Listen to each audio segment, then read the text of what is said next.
저는 군대 생활만 42년을 했습니다. 참 무지무지했죠. 그러니까 군대 생활할 때 또 그중에서 35년을 사관학교 교수를 했으니까 국가로부터 받을 수 있는 혜택은 다 받았습니다. 그리고 아까 소개에서 말씀드렸듯이 저는 보고군장을 받았어요. 그래서 국가유공자입니다. 또 우리 아버님도 국가유공자세요. 전투하다 돌아가셨어요. 그래서 대대로 국가유공자이기 때문에 여기 서서 사기 안 쳐도 저 충분히 먹고 살아요. 국가에서 이중 보증, 삼중 보장을 다 하고 있어요. 근데 제가 35년 동안 사관학교에서 교수를 하면서 저는 경제학을 하는 사람입니다. 그런데 경제학자들이 제일 고민이 두 가지가 있어요. 하나는 소득 분배 문제하고 고용 문제입니다.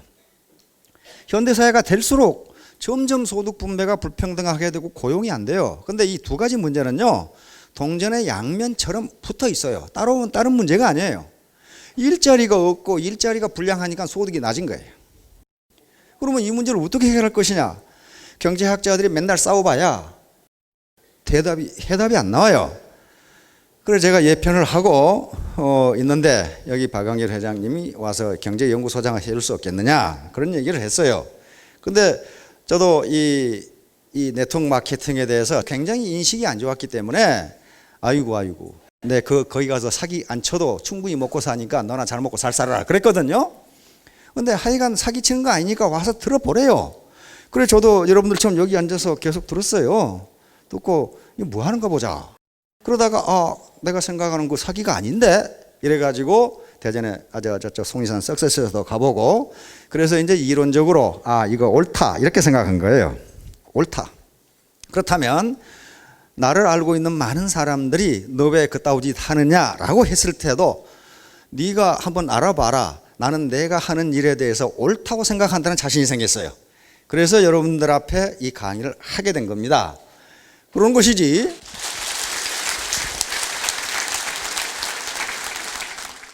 그래서 저는 국가와 사회로부터 너무 많은 혜택을 받았기 때문에 내가 알고 있는 지식 기부, 지식을 기부해 주자. 즉 봉사하는 차원에서 여기 나와 있습니다. 요즘 그 진품명품이라는 프로그램 그 좋아하시는 분 많죠, 어르신들? 옛날 고서적이나 골동품들 또 옛날 고가구라든가 자기 또 백자, 청자 이런 거 이제 하는 거. 어떤 독일에 고서적을 수집하는 수집가가 있었답니다. 근데 어느 날 자기 이 친구 집에 가서 우연히 물었습니다. 자네 혹시 대대로 내려오는 거 흔책 없나? 그러니까 이 친구가 대답하는 말이 몇 대째 내려오는 흔 성경이 하나 있는데 어떤 놈이 낙서를 잔뜩 해놔서 쓰레기통에 갖다 내버렸어. 그랬단 말이에요. 깜짝 놀랐죠. 그런데 그 뭐라고 돼 있던가? 그러니까 뭐 구텐 어떤 놈이 인쇄했다고 돼 있던데? 야, 이게 구텐베르크가 인쇄한 성경 초판은 수백만 달러를 하거든요, 이게. 몇 권 안 남아 있으니까. 근데 왜 내버렸냐? 그게 수백만 달러짜리인데 왜 내버렸어? 그러니까 어떤 놈이 낙서를 잔뜩 해놨어. 누가 낙서했는데? 마르틴 루터라고 한 놈이 낙서를 거기다 잔뜩 해놔가지고 그거 아마 1달러도 안 나갈 거야. 그런데 내버렸어. 그건 수억 불짜리야. 그렇죠? 마르틴 루터가 거기에 메모를 해놓은 거란 말이야. 그러니까 이 자식은 그놈을 낙서라고 봤단 말이에요. 그러니까 어떤 것이 가치가 있느냐 없느냐 하는 것은 보는 사람의 눈에 따라 달려 있어요. 그 어마어마한 수억 달러 가치인데 이놈은 어떤 놈이 낙서해서 필요 없는 헌책이라고 본 거란 말이에요, 지금. 그 비슷한 얘기를 내가 텔레비전에서 봤어요. 우리 그 어르신들 구봉서 씨 잘 아시죠? 구봉서 선생님. 우리나라 코미디의 아주 선구자이십니다. 우리가 어려웠던 시절에 우리 국민에게 웃음을 줬던 분이에요. 구봉서, 서영춘, 또 그 비실이 그 양반. 근데 그때는 무슨 코미디 작가가 있는 것도 아니고 자기가 아이디어를 내서 그때는 만담 끝나고 이제 코미디라고 있었죠. 그런데 구봉서 씨가 선구자이기 때문에 그 집에 항상 후배들이 찾아왔답니다. 코미디를 지향하는. 근데 항상 구봉서 씨의 코미디는 소재가 신선하고 재미가 있었어요. 저도 구봉서 씨 굉장히 좋아하는데 텔레비전에서 얘기를 하더라고요. 그런데 그렇게 사시는 동안에 혹시 사모님께 화낸 적은 없습니까? 그랬더니 있다 이거야. 아주 하늘이 무너질 정도로 화를 낸 적이 있다 이거야. 자기가 코미디를 좋아해서 코미디를 해야 되겠는데 작가가 없으니까 소재가 없는 거예요. 그래서 청계천 헌책방을 두셨답니다. 청계천 헌책방을 아시는 분은 연세가 드신 분들이에요. 젊으신 분들은 청계천에 무슨 헌책방이 있었나 그러는데 청계천이 전부 다 헌책방이었거든요. 거기 뭐 고서가 많아요. 그래서 구봉서 씨가 하는 얘기가 헌책방을 뒤지다가 옛날 만담집을 발견했답니다. 옛날에 만담이라고 있었죠. 예. 고춘자 장소팔 씨가 하는 만담. 보니까 아주 풍부한 소재가 있는 거예요. 헌책이죠. 그래서 그걸 구입해가지고 후배들이 와서 그걸 훔쳐보면 안 되니까 책상 서랍 속 깊숙한 곳에 넣어놓고 후배들이 가면 소재 하나씩 꺼내서 그 이튿날 가서 하고 이렇게 했단 말이에요. 그러니까 후배들은 저 양반은 머리에서 왜 저렇게 아이디어가 많이 나오나 그런데 사실은 그 책 보고 한 거란 말이에요. 그런데 어느 날 후배들이 다 가고 내일 코미디 할 것 소재를 얻기 위해서 서랍을 열어보니 그 책이 간 곳이 없어. 그래서 부인을 불러가지고 여기 책 안 봤냐 그러니까 부인이 한다는 소리가 무슨 헌책이 있어서 쓰레기통에 갖다 내버렸다 이거야. 그런데 그때는 넝마주기라는 게 있었습니다. 큰 대바구니 등에 지고 집게로 닥치는 대로 이렇게 집어넣죠. 뭐 빈병, 깡통, 넝마, 무슨 종이. 그러니까 쓰레기통에 밖에 헌책이 있으니까 집어넣어서 가버렸죠. 그래가지고 길거리 뛰었다고 그런 얘기를 텔레비전에서 하더라고. 자, 부인이 보기에는 그게 아무 가치가 없는 헌책이지만은 구봉서 씨는 거의 생명과도 같은 책이에요. 엄청난 가치가 있단 말이에요. 그러니까 어떤 재화나 서비스가 어느 정도의 가치를 가지고 있느냐 하는 것은 보는 사람의 능력이 어느 정도냐, 그것을 보는 눈이 어떻게 되느냐, 거기에 따라 달려 있어요. 진품 명품에 대구에서 어떤 할머니 한 분이 조그만 책을 가지고 오셨어요.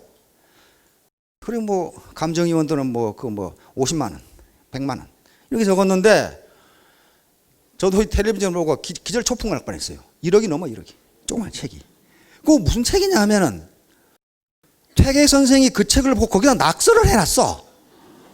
메모를 해놨어. 퇴계 선생이 이걸 다시 해설해가지고 어떤 건 동그라미 쳐가지고 이렇게 해가지고 이렇게 해놓고 그게 퇴계 선생이 본 책이야. 그게 확인이 됐단 말이에요. 감정위원들이. 그러니까 이게 보물이잖아요. 그 할머니가 보기는 어떤 놈이 낙서를 해놨나 그러는데 퇴계 선생이 낙서를 해놨단 말이에요. 거기다가 이게 누가 보느냐에 따라서 그 가치가 60만 원, 100만 원이 될 수 있고 1억이 넘어갈 수도 있다 이 말이에요. 따라서 오늘 여러분들이 애터미 정보를 들으실 텐데 이런 정보를 어떻게 해석하느냐, 이 가치 있다고 생각하느냐, 가치 없는 그냥 하루 시간 낭비했다고 생각하느냐 하는 것은 각자의 판단에 달려 있습니다. 자, 우리가 성공을 하기 위해서 이 자리에 오셨는데요. 성공의 개념이 전통사회 20세기로 21세기에 약간씩 다릅니다. 전통사회에서는 과거 시험 열심히 공부해서 과거 합격하면 권력과 재물과 여자가 한꺼번에 생겼습니다. 다시 말하면 평생이 보장되었다. 그러나 우리가 일제 강점기를 거쳐 근대 농경사회를 거치며 산업사회에 이르기까지는 약간 성공의 개념이 바뀝니다. 다시 말하면 그때든 이제 점점 고급 공무원이라든가 권력이 중요하긴 했지만 사자 돌림 직업이 굉장히 각광을 받았어요. 사자 돌림 직업을 가졌다는 이유로 평생 잘 먹고 잘 살았습니다. 존경받고 성공하고 출세하고 그렇게 여겨졌어요. 그러나 21세기에 들어오면서 사자 달린 직업을 가졌다고 해서 성공하는 게 아닙니다. 어떤 특정한 직업을 가졌기 때문에 출세하고 성공한다. 그건 없어졌어요. 무슨 직업이든지 그 중에서 특출하게 잘하지 않으면 성공할 수 없다. 이런 시대가 된 겁니다. 그리고 이미 성공하고 출세할 수 있는 기반이 닦여져 있는데 그렇게 된 사람을 우리는 성공했다, 출세했다 그렇게 하지 않습니다. 오늘날 우리 사회에서 성공했다, 출세했다는 누가 알아주지도 않는데 의로운 일, 자기가 좋아서 하는 일을 아주 우직하게 추진해서 자기 목표를 달성한 사람을 우리는 성공했다, 출세했다. 출세는 세상에 나오면 출세지만은 여기서 말하는 출세의 개념은 불특정 다수 사람들에게 도덕적 영향력을 미칠 수 있는 사람은 그건 리더십으로서 출세한 거예요. 자, 이 사람들이 그런 사람들이에요. 출세하고 성공한 사람들이에요. 여기 아는 사람 하나 나오네, 이제. 안 된다고 하는 걸 누가 알아주지 않든 우직하게 추진해서 그 분야에서 자기 목표를 달성하는 것, 이게 성공이란 말이에요. 자, 그러면 이제 목표, 꿈이 있어야 되고 그 꿈이 없는데 무슨 놈의 성공이 있겠어요. 이 꿈을 이루기 위해서 도대체 나는 뭘 해야 되느냐 하는 것을 반드시 생각하셔야 됩니다.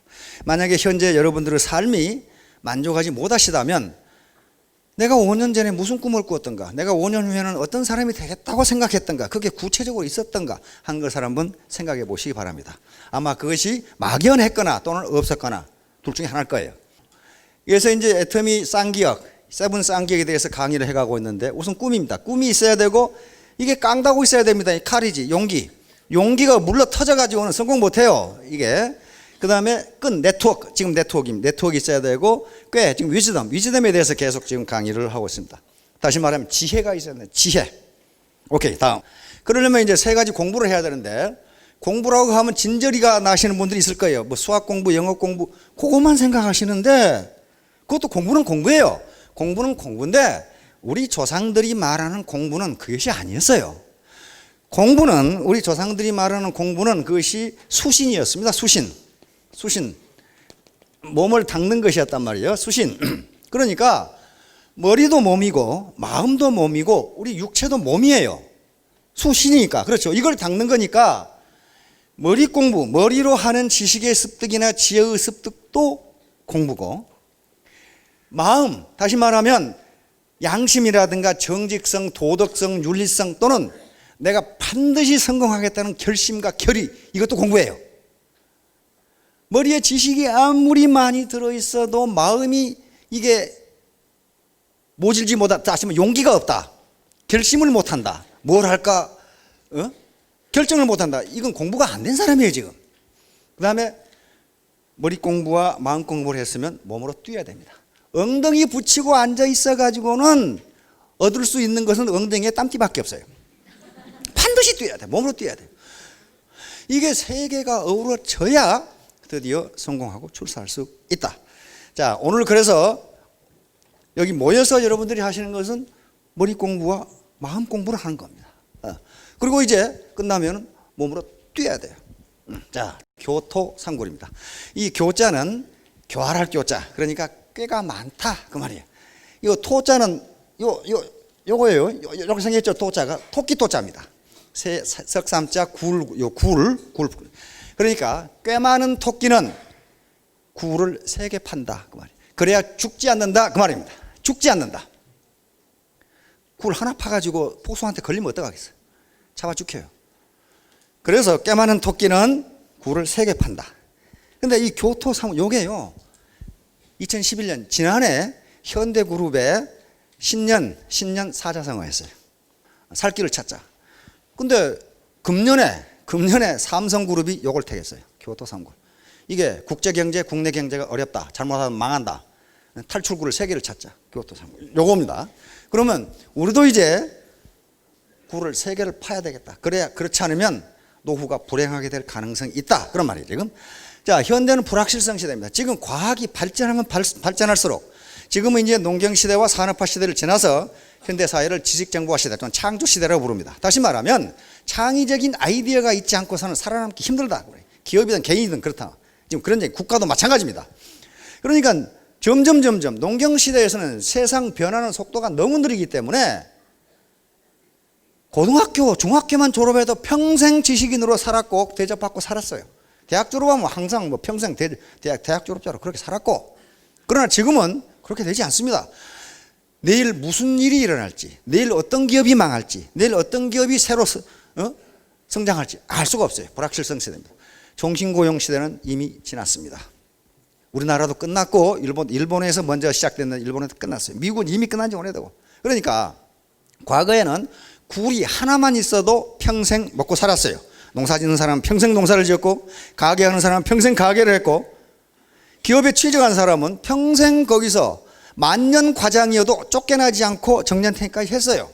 그러니까 굴이 하나만 있어도 평생 먹고 살고 안 죽었어요. 지금은 그런 것이 끝났습니다. 그러니까 투잡, 쓰리잡, 제2의 인생, 제3의 인생을 살지 않을 수가 없어요. 미국 같은 경우요, 우리 교포들 쓰리잡, 투잡, 쓰리잡, 포잡까지 해요. 그렇지 않으면 미국에서 먹고 살기 힘들어요. 그렇게 해요. 그런데 이 시대가 지금 그렇게 되고 있다 그 말이에요. 그 다음에 요 교토 삼굴이라는 얘기는 언제적 얘기냐면요, 중국 전국시대 맹상궁과 관련된 얘기. 현대도 춘추 전국시대. 자, 이제 춘추 전국시대라는 말을 우리가 굉장히 많이 쓰는데, 요 춘추 전국시대는요, 지금 우리가 사는 시대에도 춘추 전국시대보다 더 했으면 더 했지 덜 하지가 않아요. 자, 춘추 전국시대.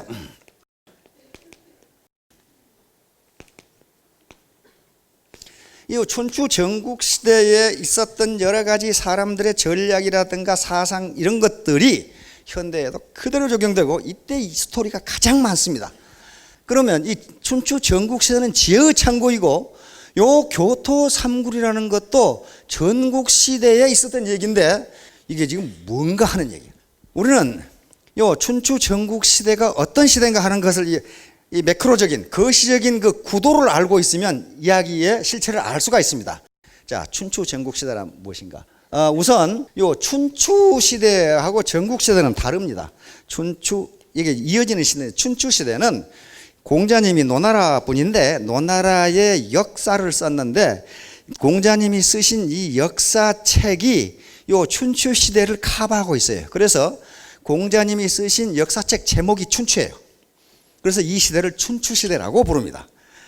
그리고 그 후에 한 300년간 죽으라고 싸우는데 이때 한나라에 유한이라는 사람이 쓴 전국책이라는 책이 있는데 그때 역사를 써놓은 거예요. 그래서 그 시대를 전국시대, 합해서 춘추 전국시대 이렇게 부릅니다.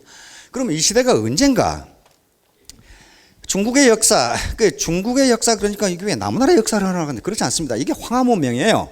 그 당시 무슨 옛날 고대에 뭐 국경이 있던 것도 아니고 사람이 너희는 한족 우리는 한민족 그런 게 없어요. 전부 다 같은 그 황인종들이에요. 그러니까 서로 섞여 살았어요. 그래서 우리가 지금 황하문명권에서 소화하는 그 나라입니다. 사망오제 이건 전설, 연임금, 운임금, 요순시대 그 말 하죠. 이건 전설시대입니다. 기록은 있는데 물증이 없어요. 그런 분들이 있었다는 물증이 없어. 사마천의 사기에도 기록은 자세하게 나옵니다. 연임금이 어떻게 했다, 순임금이 어떻게 했다. 요 시대가 전설시대인데 요 시대는 우리나라로 따지면 단군시대입니다. 단군시대하고 딱 일치해요. 그러고 나서 하나라는 나라가 섰는데 역사학자들은 하나라를 나라로 인정하지 않습니다. 왜? 기록은 있는데 물증이 없어. 역사 사실이 없어. 그러나 중국은 자기 역사로 인정을 합니다. 그 다음에 상나라, 이때부터는 상나라도 원래는 없었던 나라로 알았는데 마지막 수도인 은허에서 갑골문이 나오면서 이런 나라가 있었구나 역사시대로 들어갑니다. 자, 이 나라가 망하고 주나라라는 나라가 씁니다. 주나라 무왕이 강태공을 군사로 영입하면서 그 아버지 문왕이 했는데 강태공의 힘을 빌려가지고 천하를 통일합니다. 이게 주나라예요, 이제. 자, 그런데 현재 주나라의 모든 제도와 사상 그리고 예법은 중국에는 공산주의가 들어서면서 없어졌는데 우리나라에 그대로 나와 있어요. 지금 우리가 쓰는 모든 제도는 주나라에서 만든 겁니다. 이걸 그대로 갖다 쓰고 있어요. 예를 들면 종법제도, 종가제도 있죠. 무슨 이씨, 무슨 김씨, 종가. 이때 만들어 놓은 거예요. 중국에는 그런 거 없어요. 일본에도 그런 거 없고 미국에도 없어요. 종가라는 게. 그 다음에 가운데 서울이 있고 예를 들면 이쪽에는 경상남도, 경상북도, 전라남도, 전라북도, 충청북도, 충청 이렇게 돼 있는데 경기도를 보세요. 경기도는 서울을 뺑 둘러싸고 있어요. 그렇죠? 주나라에서 가운데를 왕이 직할 통치하고 그 주변을 기라고 그랬습니다. 기지방. 다시 말하면 서울의 기지방. 그게 경기도예요. 우리만 그렇게 쓰고 있어요. 이때 만들어 놓은 거예요. 그러니까 이런 식으로 주나라의 제도, 제법이라든가 예법 등이 다 이때 나온 거예요. 자, 그런데 주나라가 한 300년 지탱하다가 여기서 춘추 전국시대가 나옵니다. 그러면 이게 지금 무슨 시대인가 하는 겁니다. 자, 다음. 이게 이제 하상주 3대라는 게 중국 사람들이 항상 기본으로 삼는 역사가 여기입니다. 여러분, 뭐, 천하가 어떻고 그러는데요. 이게 지금 중국 땅덩어리인데, 여기 황하강 유역이 이게 하나라예요. 손바닥만 했어요. 그 다음에 상나라는 조금 이제 부족 국가들입니다. 부족 국가가 이렇게 모여 있어가지고 여기서 이쪽에 은어가 있는데 여기서 갑골문이 나온 거예요. 한자가 나온 거예요. 그리고 주나라가 씁니다. 주나라도 이제 조금 커지는데 그래도 황하유, 여기가 지금 양자강인데요. 이쪽에 양자강 이쪽으로는 없습니다. 여기만 황하강 유역에만 이렇게 모여 사는데 이게 황하문명이에요. 자, 이제 춘추 시대가 나옵니다. 다음. 이게 지금 봉건제도예요. 봉건제도는 이제 주나라가 무왕이 넓은 지역을 통일을 하다 보니까 그 당시 통신시설이나 교통시설이 좋은 것이 아니기 때문에 지방에서 누가 어떤 반란을 일으킬지를 알 수가 없어요. 그래서 걱정이 태산 같았어. 이때 무왕의 동생인 주공이라는 사람이 봉건제도를 생각해냅니다. 다시 말하면 여기 이제 이 땅덩어리가 이렇게 있으면은 이 중앙을 왕실에서 직할 통치하고, 이게 이제 서울입니다. 왕실 사방 천리를 직할 통치하고, 여기는 어떻게 알 수가 없으니 이렇게 땅을 나눠 가지고 믿을 수 있는 사람들에게 여기에 제후로 삼습니다. 누가 믿을 수 있습니까? 무왕의 형제들이 무지무지 많아. 옛날 그 귀족들은 마누라가 무지하게 많죠. 그래서 아들이 무지하게 많으니까 무지하게 많아요. 그래서 무왕의 동생들을 전부 다 이쪽으로 왕으로 보냅니다. 왕으로 보내요. 그리고 자기가 천하를 통일하는데 도와줬던 참모들, 도저히 배반을 안 할 사람을 임금으로 해가지고 보내줘요. 여기 산동반도를 차지하고 있던 나라가 제나라인데, 요 제나라의 초대 임금이 강태공입니다. 강태공. 하여간에 이렇게 해서 자기 동생들과 신하들에게 나라를 준 것, 이걸 봉건이라고 합니다. 봉토를 주었다 그 말이에요. 그런데 중앙에 있는 왕의 입장에서는 지방에서 이 동생들이 반란을 일으키지 않는다는 보장이 없어요. 지가 왕하겠다고, 지가 다 차지하겠다고. 그러면 통신이 있는 것도 아니고, 무슨 첩보원이 있는 것도 아니고, 교통이 잘 발달한 것도 아니고, 그러면 이걸 어떻게 해야 반란을 못 일으키게 하느냐 해서 만들어낸 제도가 종법제도예요. 우리 집이 큰 집이고 너희는 작은 집이고, 우리는 조상을 모시는 종묘가 있는데 너희들이 임마 제사 지는데 돈도 내고 세금도 내고 어려운 일 있으면 와서 부욕도 해주고, 작은 집이 형님한테 와서 말이지, 아버지 집에 와서 그래야 될 거 아니냐. 그게 종법제도예요. 그러니까 저놈이 나쁜 짓을 하면, 형님의 왕가의 말을 안 들으면 무력으로 치는 것이 아니라 저놈은 예를 모르는 놈이다. 인간 취급을 안 해. 그러니까 저놈은 권력자이기 전에 인간이 아니다, 이렇게 취급한 거야. 그러니까 아무도 배반을 못해. 저놈은 사람이 아니라는데. 사람이 아니라 그러면 어떻게 돼요?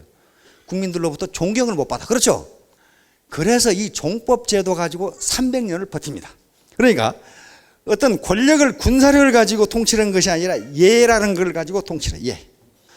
자, 그런데 문제는 어디가 있냐면은 한 300년 지나니까, 처음에는 형님하고 동생만 살았는데 300년 지나니까 그 후손들이 저놈하고 나하고 무슨 관계가 있는데 이렇게 된 거야. 이제 제후들이 저놈이 우리 형님이라는데 글쎄 난 모르겠다 이게 지금. 그래가지고 싸우기 시작하는 게 춘추시대예요. 춘추시대는 그래도 종가에 대한 종가를 무시하지 못해요. 왜냐하면은 요 제후국에서 요 제후국을 먹어야 되겠는데 무슨 명분이 없어. 명분을 만들어야 칠 거 아니에요. 지금 치는데 뭘 가지고 명분으로 삼냐 하면은 너 종가에 세금 냈어 안 냈어, 요거 가지고 삼는 거야. 이제 저도 내기 싫은데 요 놈이 아주 비도덕적인 놈이라 내가 손을 봐주기 위해서 친다, 그런 식으로 친 거야. 이게 노골적으로 내가 강해지기 위해서 친다 그러면 안 되잖아요. 요 놈이 인간적으로 못됐으니까 내가 따기를 한 대 갈겨주려고 친다, 그런 방법으로 친 게 춘추시대예요. 그때는 그래도 형님 댁을 존경을 해줬어요. 전국시대가 되면요, 종가고 나발이고 나 모르겠고, 요게 전국시대예요 이제. 자, 요 시대 이야기입니다. 이제 요 시대. 그런데 여태 왕이 있고 제후들이 이렇게 경대, 이 사람들도 전부 다 뭘 가지고 있냐면 자기 봉토를 가지고 있어요. 자기 땅을 가지고 있어. 자기 군대를 가지고 있고, 요 사가 있는데, 선비라는 개념은 우리 조선에서 만들어낸 개념이고, 이 사는요 무사입니다. 무사. 그러니까 평시에는 국가의 행정을 보고 전투가 벌어지면 가본 입고 칼 차고 나가서 전투하는 병력들이에요. 이게 사. 자, 이렇게 구성이 되어 있어요. 자, 그다음. 그래서 춘추시대 이런 나라들이, 여기 주나라 요 낙양이, 낙양이라고 돼. 원래 수도가 여기는 이쪽으로 옮겼어요. 이쪽에 쫓겨났어요. 그러니까 이때부터 이쪽으로, 여기서 이쪽으로 옮겼다는 건 뭡니까? 이제 제후국을 당하지 못하는 거예요. 중앙 왕실이 권위가 떨어진 거예요. 수도를 옮겼어요.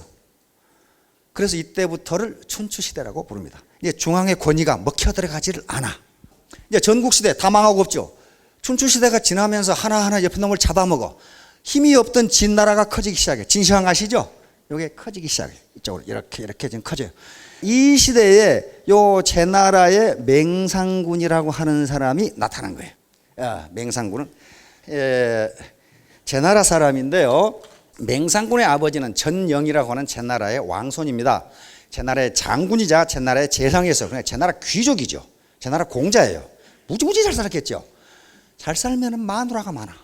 그래가지고 이 전영의 아들이 40명이야. 그 중에 아들 하나가 전문이라는 아들이 있었어요. 전문이라는 아들이 있었는데 이 아들은 이 신분이 천한 첩에서 난 아들이야.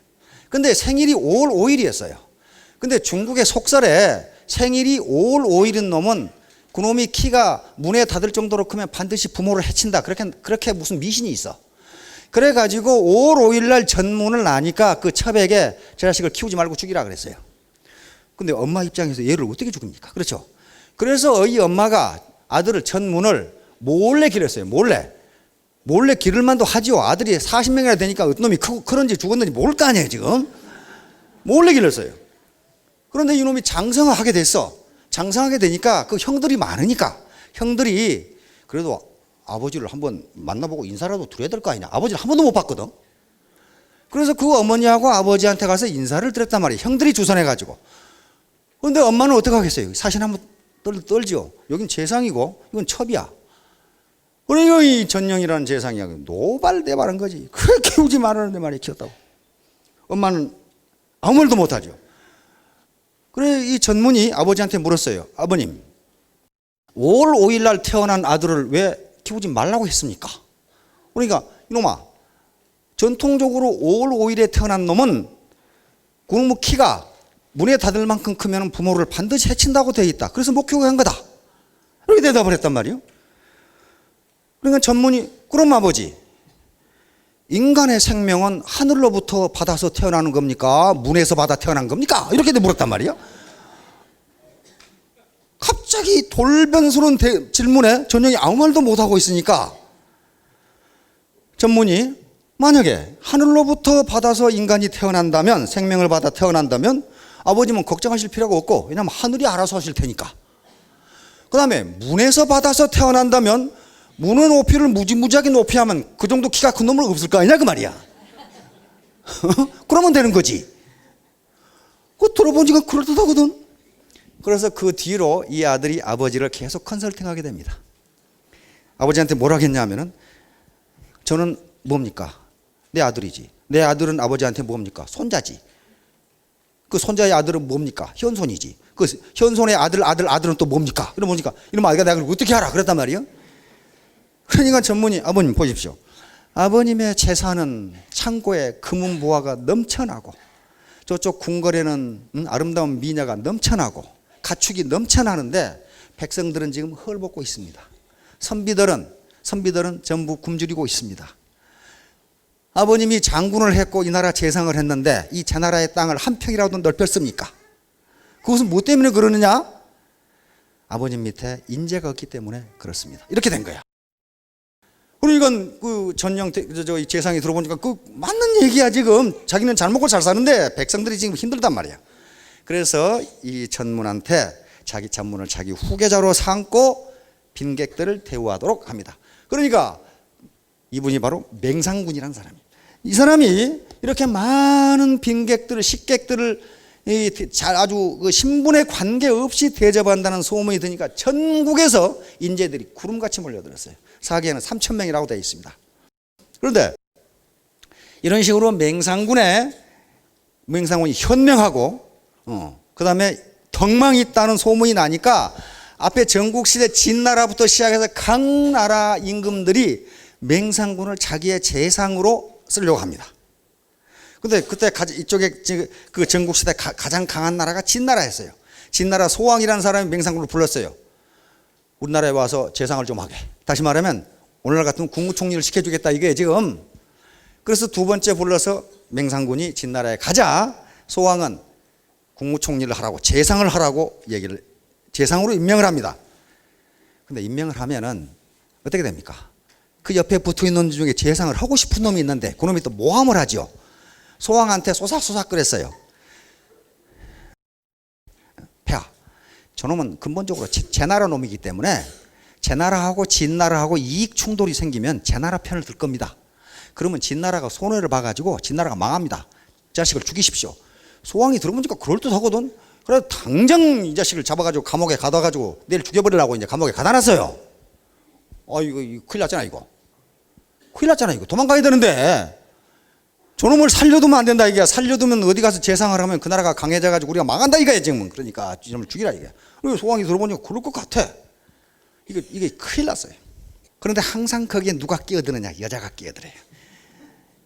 이 따라간 식객들이 소왕이 가장 사랑하는 예첩을 국어 삶아가지고 예첩도로 석방을 하도록 합시다. 그래서 사랑하는 예첩을 측근을 보냈어요. 보냈더니 오늘날 같은 밍크 코트를 한 불 주라 이거야. 밍크 코트. 여우 요 겨드랑이 가죽이 무지무지 부드럽다네. 그걸로 만든 요 코트가 있대요. 근데 그건 누구한테 주로 선물하냐면 임금들한테 선물하는 거예요. 그 당시에 하더라도 여우를 몇 마리를 잡아야 겨드랑이 가죽으로 옷을 만들겠어요. 근데 그걸 맹상군이 하나를 가져왔는데 국무총리를 시켜준다는 임금에게 줘버렸어요. 이미 없어 지금.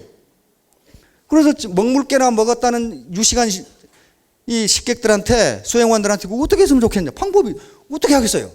근데 그 말석에 짐지고 따라온 식객 하나가 좀도둑질을 아주 천재적으로 하는 놈이 있었어. 도둑질의 아주 대가야. 어떻게 도둑질을 하냐? 요놈이 네 발로 기어가면 개가 기어가는지 사람이 기어가는지 몰라. 개 흉내를 잘 내. 그래가지고 그놈이 그거 문제없다 이거야. 근데 궁중 임금 자는 데 가서 그거 가지고 어떻게 돼? 그래가지고 요놈이 식은죽 먹기로 그걸 가져와 버렸어 다시. 그래가지고 예첩한테 주니까 예첩이 즉각 뛰어가서 어떻게 구워 삶았는지 소왕이 석방하라 이렇게 된 거예요 지금. 근데 그 밤중으로 도망가야 돼. 마음 변하기 전에 도망가야 되거든.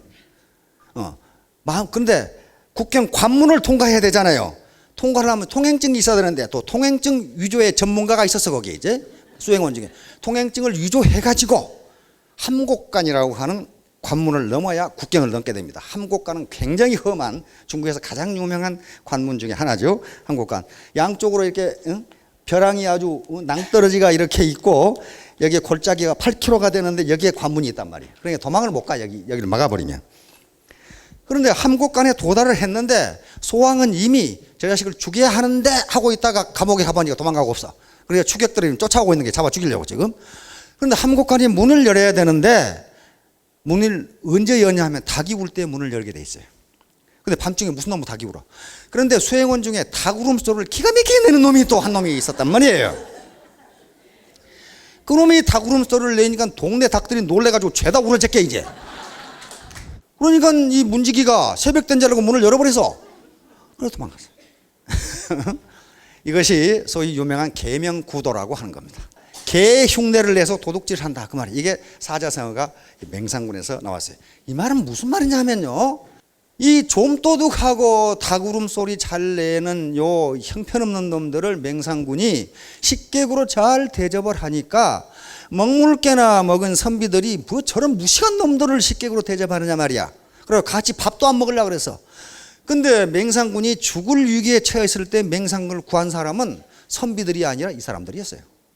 다시 말하면 인간의 재능이라는 것이 무슨 재능을 가지고 있건 그것은 소용이 있다 그런 말이에요. 언제 어떻게 쓸지를 모른다. 그래서 그걸 존중해 주는 것이 맹상군이었어요. 이렇게 해서 제 나라로 오니까 제 나라 임금이 깜짝 놀랐어요. 즉각 재상으로 명했어요. 가만 놔뒀다가 어떤 놈이 데려가게 생겼거든. 명부를 했죠. 이것은 이제 맹상군에 대한 얘기를 쓰면서 사마천이 맹상군 열전 맨 마지막에 쓴 겁니다. 태사공 왈 그래가지고 명불허전. 다시 말하면 사마천은 역사를 쓸 때에 그냥 들어서 쓴 것이 아니고 현장에 직접 가봤어요. 정말 그랬는지.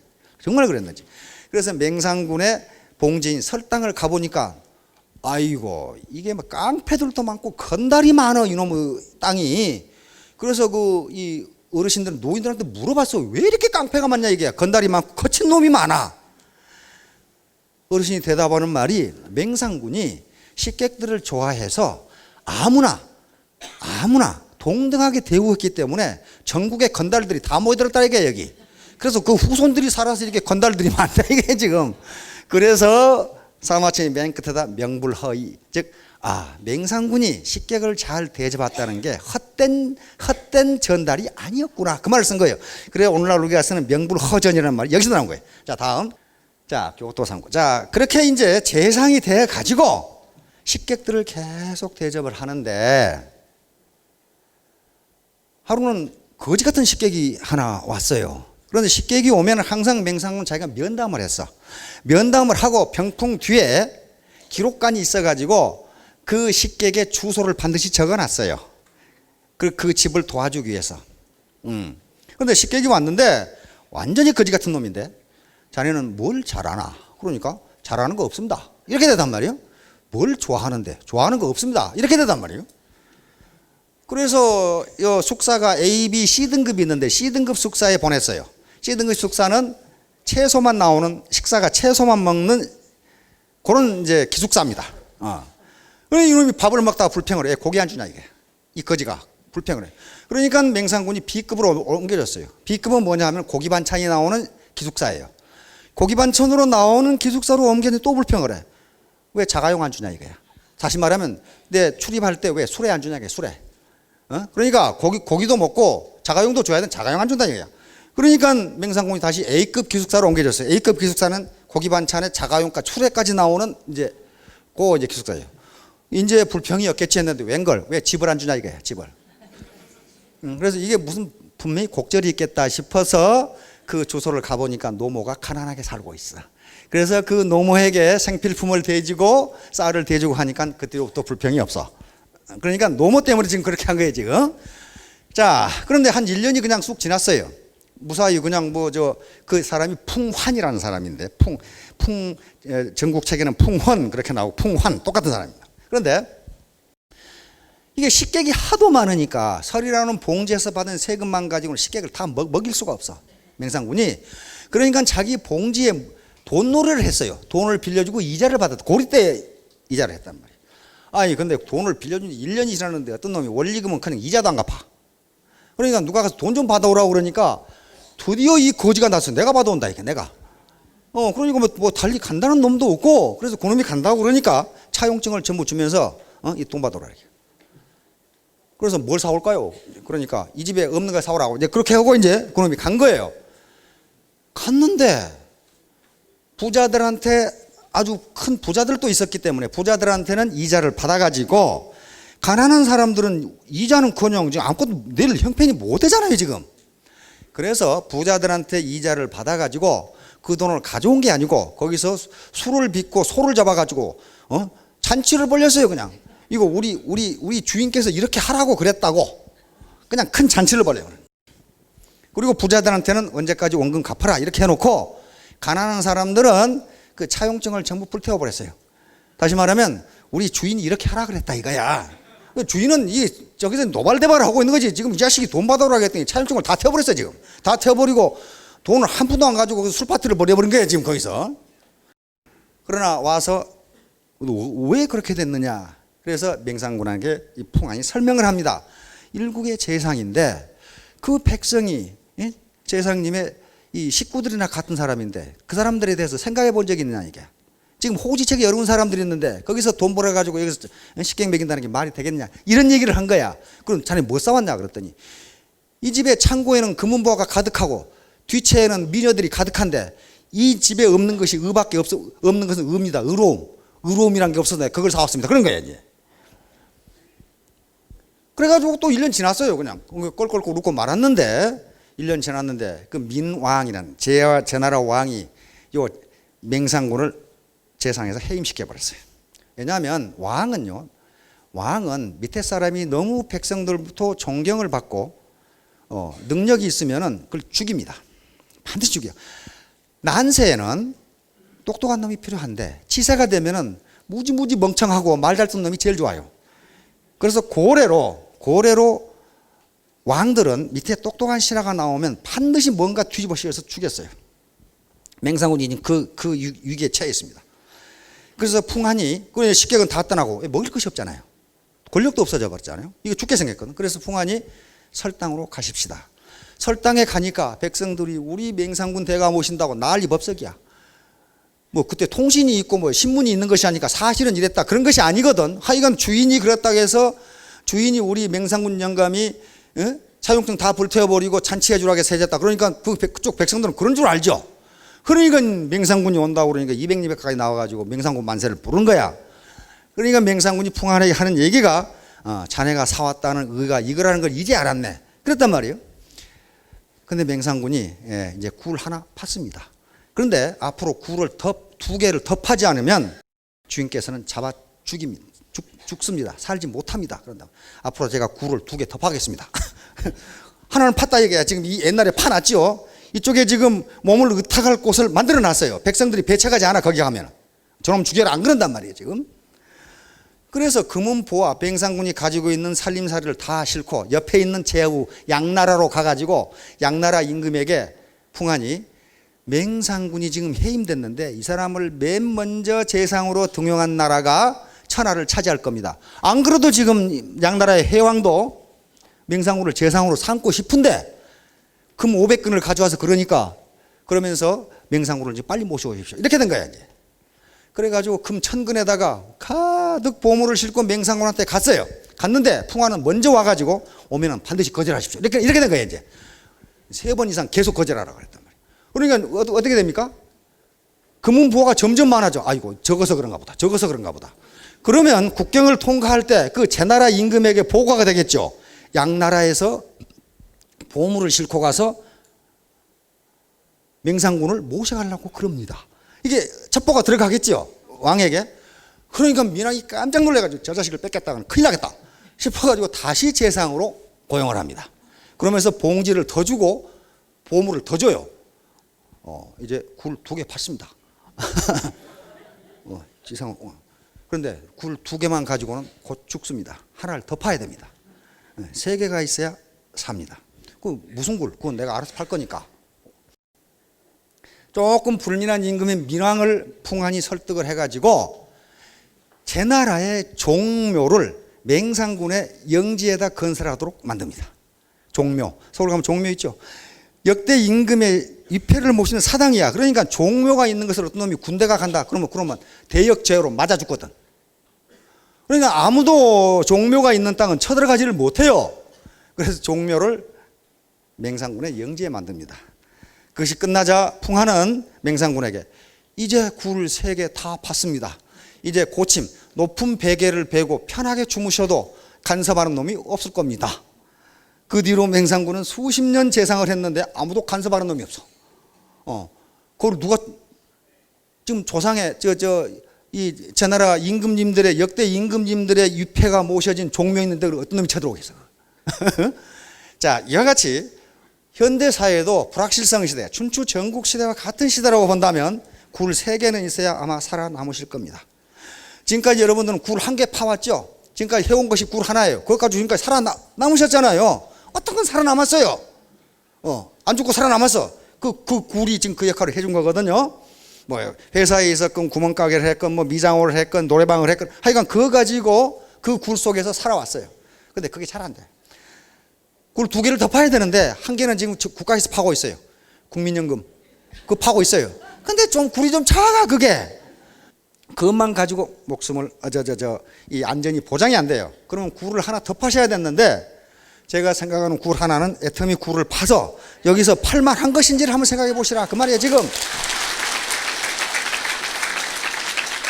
이게 내 생명을 보장해 줄 수 있는 굴인지를 그 제가 판단할 수 없어요. 스스로 정보를 수집해서 판단해 보셔야 돼요. 풍한처럼. 그래서 이 굴이 정말 안전한 굴이라 생각하신다면은 베개를 높이 비고 주무셔도 된다. 그런 말이에요, 지금. 예, 요게 토끼굴이에요. 요 토끼굴. 요걸 3개를 팔아. 그 말이에요, 지금. 자, 다음. 3개 지금 굴을 가져야 하는 시대입니다. 옛날에는 굴 하나만 있어도 농사 지었어도 평생 먹고 살았어요. 자식 공부시키고 다 했습니다. 회사에 취직해서 평생 정년퇴임까지 할 수 있었어요. 지금은 그렇게 되지 않는다는 거예요. 그 굴 하나 가지고는 안 된다는 거예요. 자, 탈토지. 요건 손자병법에 나오는 얘기입니다. 또 토끼가 또 나와요. 손자병법 9지편에 나오는 얘기인데 손자병법이니까 뭡니까? 적을 어떻게 물리치느냐 하는 방법이죠. 여러분들의 적은 뭡니까? 경제적 어려움이라는 적이에요. 요 적을 어떻게 물리칠 것이냐. 탈토지세. 요 토끼가 또 나와요. 어떻게 하느냐. 토끼가 올무에 걸렸다가 올무에 빠져나와서 도망가는 걸 생각해 보세요. 정말 뭐가 떨어지도록 도망가겠죠. 그렇게 빨리 움직여라 그런 말이에요. 그런데 아주 기가 막힌 말이 있어요. 시여 처녀 후여 탈토 이렇게 돼 있어요. 시작은 처녀처럼 후에는 도망가는 토끼처럼 빠르게 하라 그런 말이에요 지금. 그러니까 처음에는 처녀가 어떻게 행동합니까? 막 천방지축으로 날뛰고 그럽니까? 그건 처녀가 아니에요. 분명히 아닐 거예요 그건. 처녀의 행동은 매우 조심스럽고 정숙하고 한번 살펴보고 그게 처녀예요. 있는 듯 없는 듯. 제가 한 말이에요. 손자가 한 말이에요. 손자병법에 9지편에 이 말이 나와 있어요. 처음에는 처녀처럼 나중에는 올무에 걸렸다가 도망가는 토끼처럼 신속하게 적을 치지 않으면 이길 수 없다 그런 말이에요 지금. 저기 항거할 시간을 주지 말라 이렇게 돼 있어요. 그러니까 여러분들이 처음에 애터미 사업 구를 팔 것인가 말 것인가를 결정하시기 전까지는 처녀처럼 하라 이게요. 아주 조심스럽게 조용하게 살펴보고 이 남자의 조건이 어떻게 되는가 아주 꼼꼼하게 따져보고 그렇게 해야지 천방지축으로 해가지고는 그게 뭔가 좀 이상하단 말이에요. 그건 며칠 못 가서 또 이혼하죠 또. 그렇게 되니까 그러나 일단 옳다고 생각하면 덫에 걸렸다가 달아난 토끼처럼 부지런하게 하라 그 말이에요. 그래야만 적이 항거할 시간이 없다 요 말이에요. 자 그래서 탈토지세로 패러다임 요 생각을 바꿔야 되고 그 다음에 탈토지세로 경제적 어려움에서 벗어나야지. 아이고 천천히 하지 뭐 천천히 할 시간이 없어요. 이런 식으로 신속하게 위기를 탈출해야지 여기서 기어 올라가 가지고 이렇게 안 된다 이 말이에요. 지금 탈토지세입니다. 토끼가 탈출하는 것처럼 신속하게 행동하라 그 말. 자 토마스 쿤이라고 한 양반인데 패러다임이라는 말을 쓰신 분입니다. 20세기의 가장 위대한 과학자 중에 한 사람으로 꼽히는 사람이 토마스 쿤입니다. 우리의 인간의 과학이 어떻게 발전하는가를 패러다임이라는 말로 설명한 분이거든요. 자 다음 이게 이제 패러다임이야. 야 여기 나오신 분들이 뭐 그렇게 똑똑하고 무슨 가방끈도 별로 안 긴 것 같은데 어떻게 2년 만에 2억이 되고 3억이 되고. 근데 여러분 보세요. 뭐 눈이 3개 달렸습니까? 코가 3개 달렸습니까? 안 그래요. 또 직업이 뭐 비가 번쩍 뭐 장군입니까? 그런 거 아닙니다. 어떻게 이게 가능할까요? 어떻게 가능할까? 곱셈의 법칙이 작용하기 때문에 이게 그렇게 되는 겁니다. 곱셈의 법칙이 작용하지 않으면요, 이 용 빼는 재주가 있어서 그렇게 못합니다. 종업원들에게 임금을 주기 시에라는 구두쇠 사장님이 있는데 어떤 사람이 와서 사장님, 저는 오늘 1원만 주시고 내일 2원 주고 모레 4원 주고 그렇게 한 달만 주십시오. 그러니까 가만히 계산해보니까 3,000원이면 되겠거든. 옳거니 그렇게 하자 이렇게 되단 말이에요. 근데 과연 3,000원이면 되는가 보세요. 1원, 2원, 4원, 8원. 근데 이게 열흘이 지나도 1,000원밖에 안 돼. 열흘이 지나도. 그렇죠? 그러니까 열흘까지 계산하면 1,000원, 30일이면 3,000원, 만에야 10,000원 그렇게 될 거다. 천만의 말씀이에요. 이게 보세요. 10억 7,374만 원. 이게 바로 배가 즉 바이너리의 방식입니다. 나가 있고 이렇게 뻗어나가죠. 이게 딱 그거거든요. 딱 배수로 뻗어나갑니다. 이게 2의 0승이죠. 2의 1승이죠. 2의 2승이죠. 이게 4.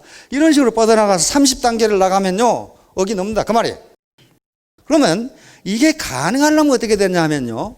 수당이 단계에 관계없이 계속적으로 자기 수당과 관계가 있어야 이게 성립해요.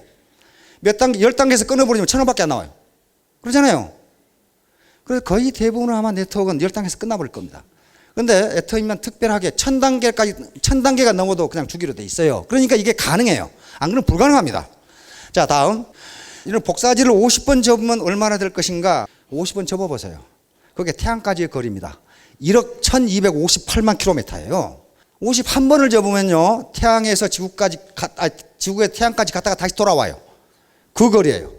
그게 안 될 것 같은데 집에 가서 자녀들한테 로그 함수로 계산해 보라고 그랬어요. 단 1분이면 계산해요. 이거 태양까지 거리네? 그렇게 나와요. 그러니까 이게 이게 바로 네트워크에 올리니까 여기 오신 분들이 2년 만에 3년 만에 2억 8억이 된 거예요. 지금 자기 능력이 아니라 이런 배가 원리가 작동하니까 그래요. 이게 없으면 안 돼요. 그래서 이 패러다임의 전환이라는 게 천천히 이렇게 바뀌는 게 아니고 어느 날 갑자기 바뀌는 거란 말이에요. 천동설이 지동설로 바뀌는 것처럼 이 사업은 사기 사업이다, 이것이 아니다, 유망한 사업이다, 정의로운 사업이다, 이렇게 바뀌는 게 어느 날 갑자기 바뀌는 거지 천천히 바뀌는 게 아니라 그 말이에요. 자, 다음 유비무한. 미리 대비해 놓으면 후환이 없다. 미리 준비해 놓으면 뒷 걱정이 없다. 이 서경에 나오는 말이고, 그 다음에 춘추좌전이라는 책에 나옵니다. 다시 말하면 미리미리 다음에 어떤 일이 일어날 것인가를 대비해서 준비를 해놔. 일본에 작년에 해일 쓰나미 왔었죠.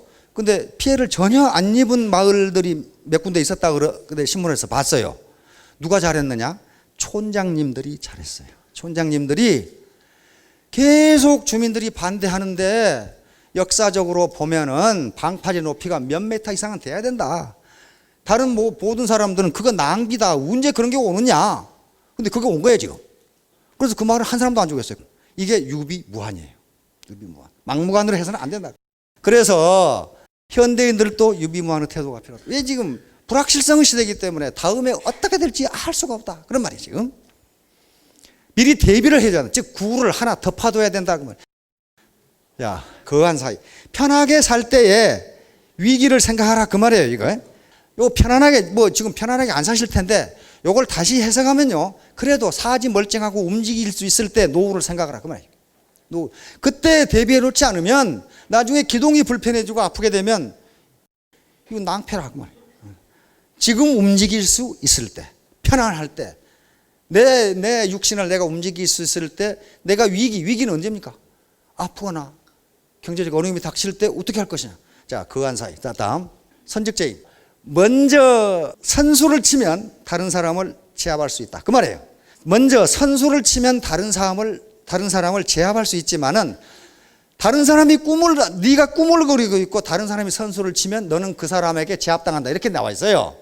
다시 말하면 결심을 하는데 너무 뜸을 들이지 말고 빨리 행동으로 옮겨야 앞서갈 수 있다. 지금 그런 얘기예요. 지금 선직죄인. 자, 다음 고정관념을 깨자. 이제 결론인데요. 제가 지금 손가락이 무지무지 불편해요. 월요일 날 아침에 출근을 하려고 화장실에 갔더니 벌이 아주 어마어마하게 큰 벌이 하나 들어와 있어요. 그걸 우리가 어렸을 때 시골에서 호박벌이라고 그랬거든. 시커매가지고 덩치가 무지무지 큰 놈이에요. 근데 어디로 들어왔는가 했더니 화장실에 창문이 이제 벽에가 그 창문이 이렇게 생겨가지고 여기 이제 창문 프레임이 중간에 이제 이렇게 있고 여기는 붙박이 창문이에요. 이게 아마 조명을 밖에 하기 위해서 놔둔 거예요. 여기 요 창문은 다시 또 프레임이 이렇게 있어가지고 여기 꼭지가 이렇게 달려가지고 이렇게 밀면 밖으로 열리고 닫으면 이게 환기 창문이에요. 근데 이제 이게 이제 봄이니까 이 환기 창을 열어놨단 말이에요. 열어놓으니까 이쪽으로 들어온 것 같아. 들어왔는데 이 어마어마하게 시커먼 이 덩치가 무지무지 큰 놈이 여기서 계속 이렇게 날아다니는 거예요. 이거 저 자식이 어떻게 되는가 보자 하고 이쪽으로 탈출하게 하려고 이 문을 더 열었어요. 쏙 밀어서 저놈이 나가는가 보자 하고 못 나가. 계속 밝은 요 큰 창 밑에서만 알고 팍 부딪혔다가 유리에 부딪히면 어떻게 됩니까? 팍 떨어졌다가 다시 또 나갔다가 이것만 계속 하고 있어. 계속 보고 있었어요. 어이구 저 자식 저거. 나는 우로 이렇게 나갔으면 좋겠는데 이게 불과 한 15cm밖에 안 돼요. 창틀을 이렇게 올라가면 나갈 수가 있어요. 그리고 이놈이 이제 아마 밤새도록 그런 것 같아. 계속 헤딩을 한 것 같아. 여기다가 이제 나가려고. 드디어 날지도 못하고 어쩌지도 못하고 이제 기진맥진해가지고 붙어 있어요.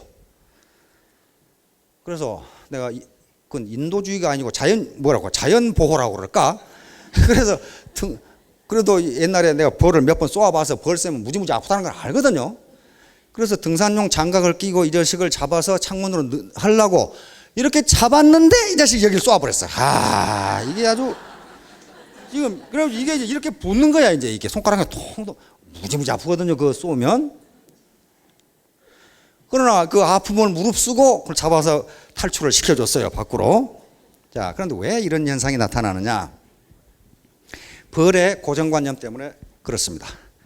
벌하고 파리를요, 병 속에 잡아다가 넣고 병의 뚜껑을 열어버리고 뚜껑을 어두운 곳에 놔두고 어두운 쪽으로 향하고 이쪽 바깥으로 밖에 해두면 벌은 탈출을 못합니다. 벌은 고정관념이 밝은 곳에 문이 있다고 하는 고정관념이 있답니다. 밝은 곳에 탈출구가 있다, 이렇게 생각하는 거예요. 그래가지고 계속 병 뒤쪽이 밑바닥이 밝으니까 그쪽만 대고 대가리를 이렇게 찌는 거예요. 못 나가. 저쪽에 어두운 곳에 문이 있다는 생각은 전혀 안 하는 거예요, 벌은. 근데 파리란 놈은 어둡고 자시고 아무데나 날아다니는 거예요. 날다가 쏙 나간다는 거예요, 그쪽으로. 벌은 탈출을 못해 죽어요, 거기서. 파리는 아무데나 날다가 날아가 버려, 그냥. 그래서 파리가 극지방이나 고산지대의 환경이 열악한 지역에서도 살아남을 수가 있답니다. 고정관념이 없어. 아무데나 그냥 막 지가 좋은 데로 막 가는 거야, 그냥. 자, 그렇듯이 이 고정관념은요, 모든 인간은 고정관념을 다 가지고 있는데 누가 그 고정관념을 깨느냐에 따라서 선택제인이 될 수도 있고 다른 사람에게 제압을 당할 수도 있어요. 자, 그래서 이것이 과연 애터미 사업이 내 노후를 보장할 수 있는, 즉 노후의 베개를 높이 베고 잘 수 있는 굴이 될 것인지 스폰서라든가 파트너들께 잘 정보를 들어보시고 꼭 성공하시기 바랍니다. 감사합니다.